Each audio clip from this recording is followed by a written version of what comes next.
जय श्री कृष्ण।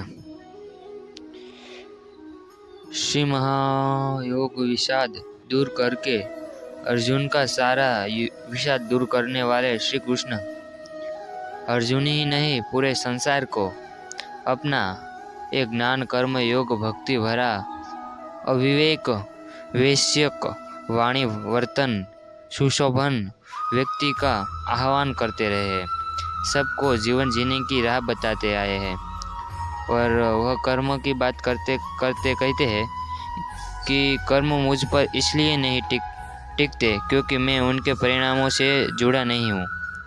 जो लोग इसे समझते हैं और इसका अभ्यास करते हैं वे स्वतंत्रता में रहते हैं। श्री कृष्ण का कहना यह है कि जो तुम कर्म के पीछे हम कर्म करें तो हमें फल मिलेगा, कर्म ये कर्म वो, तो तुम सफल नहीं होगे, तुम स्वतंत्र नहीं हो सकते।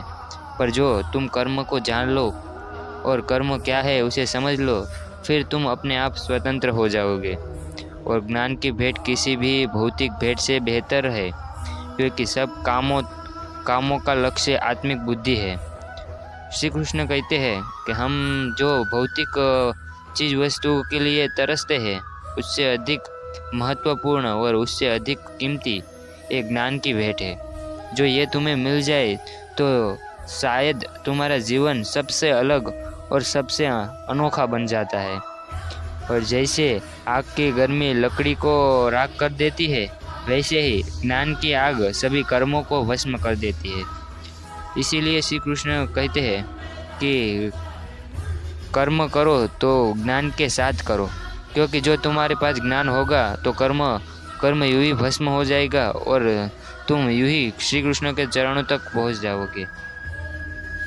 और अपना काम हमेशा दूसरों के कल्याण को ध्यान में रख कर करें, क्योंकि जो यही विचार लेकर हम चलेंगे तो शायद ये संपूर्ण संसार एक ऊंची टोच पर अपनी प्राकृतिक स्वभावता को देख सकेगा। और अप्राकृतिक कर्म बहुत तनाव पैदा करता है और हर व्यक्ति का विश्वास उसकी प्रकृति के अनुसार होता है। यही श्री कृष्ण सदैव